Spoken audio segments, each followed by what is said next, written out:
On 11th March, a train Zafar Express that was traveling from Quetta, that's in Pakistan, to Peshawar was hijacked by Balochistan Liberation Army rebels. इस पर एक India के बड़े renowned strategist हैं mister Brahma चलानी, उन्होंने इस train hijack पे कहा, it has all come full circle for Pakistan that employs terror groups against neighboring countries. With the train ambush, the chickens have come home to roost for Pakistan, which is a long-standing state sponsor of terrorism, whose military employs terror groups against neighboring countries. And he further said, the Baluch problem will persist unless Pakistan begins addressing the root causes of the unrest, including its human rights abuses and colonial style rule in Balochistan. Now, we all know उसके बाद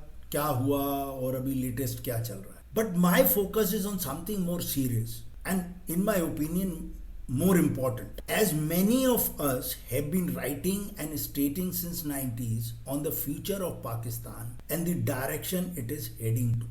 When an idea is rooted in exclusion and animosity, it often becomes a burden rather than a strength. अर्थात अगर कोई idea ऐसा है मन में जिसका रूट एक्सक्लूजन है या एनिमोसिटी है, तो वो अक्सर एक बर्डन बन जाता है आगे चल के rather than a strength. Keep this in mind.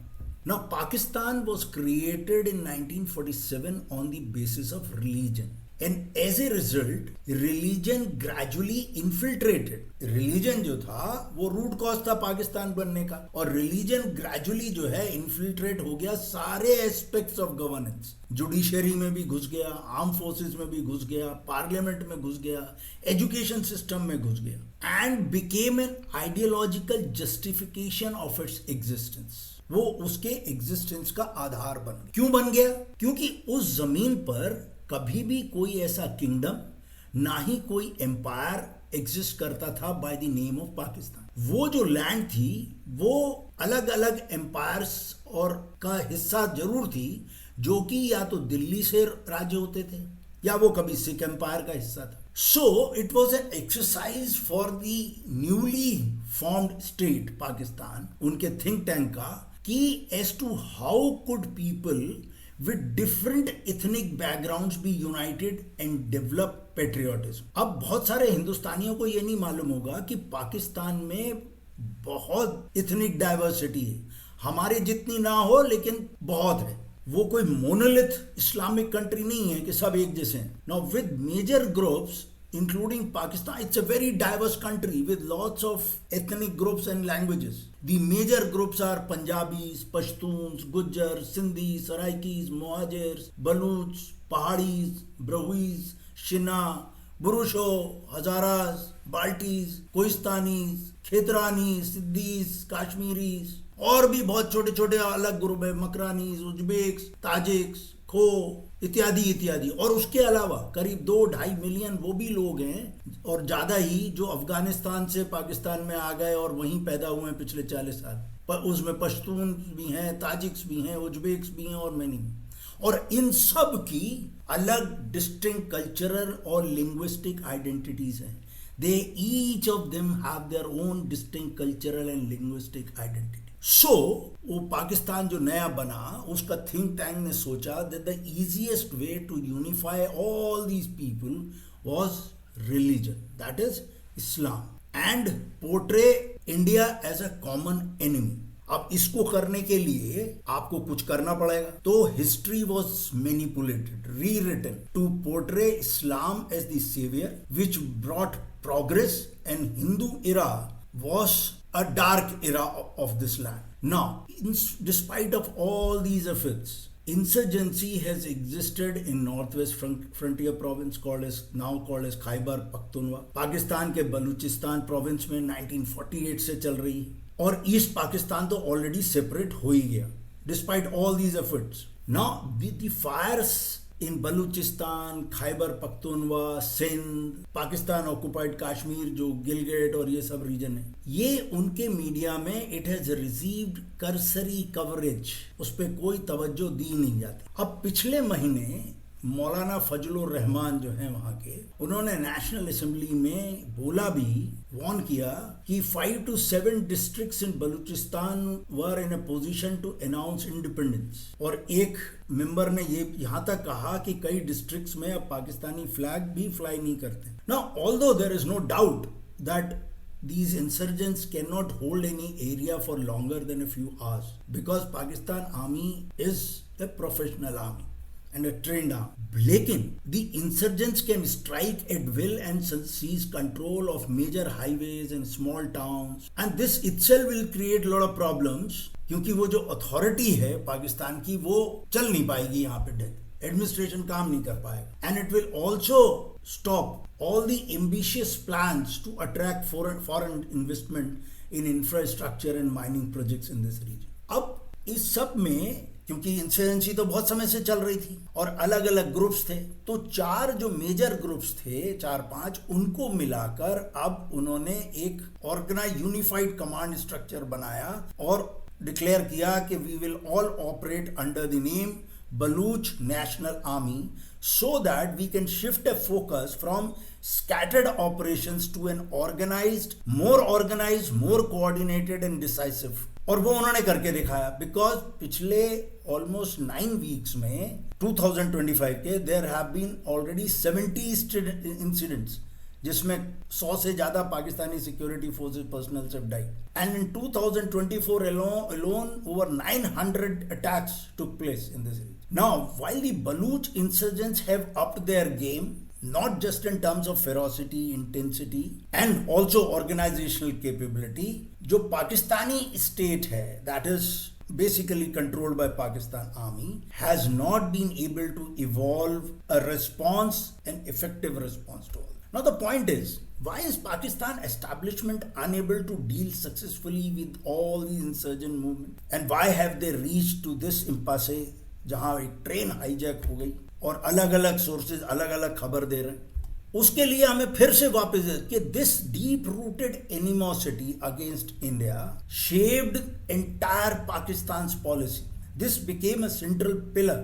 Now, with a stroke of luck or misfortune, Soviets invaded Afghanistan in 1979, and Pakistan, which was a major ally of US all these years, they found a common cause, and so both of them decided to fight a holy war, jihad against the Soviets. And Pakistan so became the launch pad for jihad, with thousands of madrasas mushrooming, indoctrinating youth with religious extremism, providing them military training, and so this whole culture, AK-47 culture, rocket launchers, grenades, वो सब pilferage हुए, इन सब groups में पहुंचे.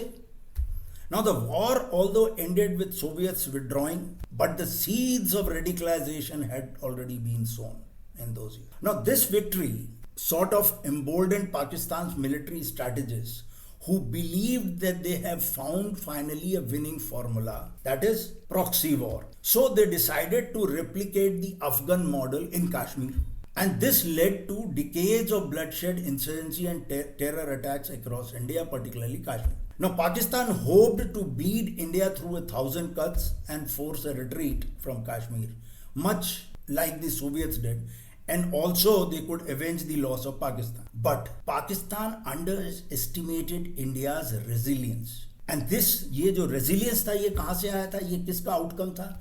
ये था India की secular democracy, which dictated the military doctrine of dealing with such movements. Now this I'll touch upon later. Now in 1990s, India witnessed, India was dealing with both internal and external threats. The then Prime Minister Narasimha Rao, when this crisis was at its peak in Kashmir, and Pakistan was using all international forums to target India, stating that India is suffocating local Kashmiris' aspirations for freedom.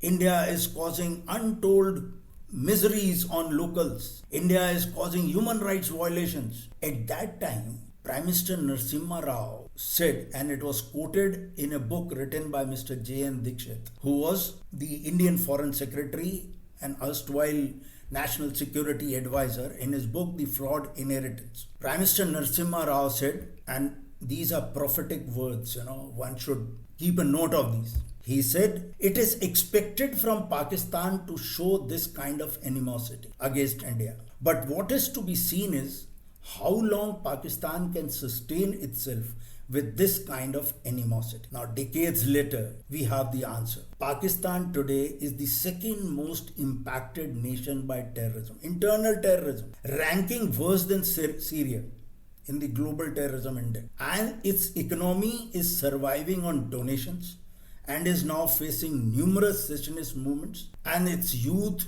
and polity is radicalized. Now, the very forces of hatred and animosity, remember these words, very important. The very forces of hatred and animosity that Pakistan establishment nurtured and unleashed have turned against it. The suicide bombings, the AK culture, the radicalization of youth, using religion to achieve political objectives, using terror as a tool for foreign policy objectives, ityadi, are now tearing Pakistan apart. I had myself in 1997 written an article titled Pakistan Trapped in a Web of Compulsions, and had brought all this. And I had further said, these compulsions have woven such a web around its polity that even if Pakistan tries to untangle itself or unshackle itself from this web, it will only be able to do so at its own peril.